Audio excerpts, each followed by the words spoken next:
Hey guys, ನನ್ನ shop ಹತ್ರ ಎಲ್ಲ ಕೆಲಸಗಳು ಮುಗ್ದಿದೆ. ಅಂದರೆ ಲೇಬರ್ ಬಂದು ಮಾಡೋ ಥರ ಕೆಲಸಗಳು ಯಾವುದೂ ಇಲ್ಲ. ಇದ್ದಿದ್ದು ಒಂದು ಸ್ವಲ್ಪ ಲಾಸ್ಟ್ ಸಂಡೇ ಯಾರನ್ನೋ ಕರೆಸ್ಬಿಟ್ಟು ಮಾಡಿಸ್ಬಿಟ್ವಿ.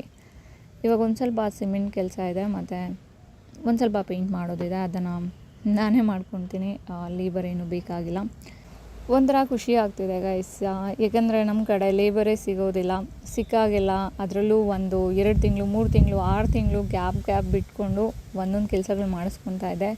ಫೈನಲಿ ಎಲ್ಲ ಕೆಲಸಗಳು ಮುಗ್ದಿದೆ. ನಾನು ಸ್ಮಾಲ್ ಬಿಸ್ನೆಸ್ ಸ್ಟಾರ್ಟ್ ಮಾಡಬೇಕು ಅಂದ್ಕೊಂಡು 1.5 ವರ್ಷ ಆಯಿತು.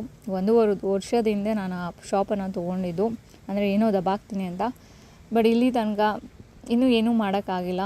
ರೀಸೆಂಟಾಗಿ ಎಲ್ಲ ಕೆಲಸಗಳು ಮುಗ್ದಿದೆ, ಮತ್ತು ಅದಕ್ಕೆ ₹1 ಬಾಡಿಗೆನೂ ಕೊಟ್ಟಿಲ್ಲ.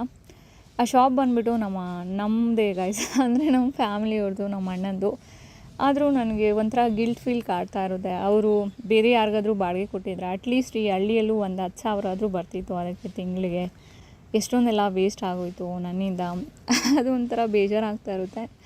ನಮ್ಮ ಅಣ್ಣ ಏನೂ ಕೇಳೋದಿಲ್ಲ ಅದಕ್ಕೆ ನೀನು ರೆಂಟ್ ಪೇ ಮಾಡಬೇಕಂತ. ಬಟ್ ಆದರೂ ಕೊಡಲೇಬೇಕಲ್ವಾ, ಬೇರೆಯವರಾಗಿದ್ದರೆ ಕೊಡ್ತಾ ಇದ್ರಲ್ವಾ. ಸೊ ಹಾಗೆ ಅಟ್ಲೀಸ್ಟು ನಾನು ಶಾಪ್ ಎಲ್ಲ ಓಪನ್ ಮಾಡಿದಾಗ ಬಾಡಿಗೆ ಎಲ್ಲ ಕೊಟ್ಬಿಟ್ಟಿಲ್ಲ, ಕ್ಲಿಯರ್ ಮಾಡೋಣ ಅಂದ್ಕೊಂಡಿದ್ದೀನಿ.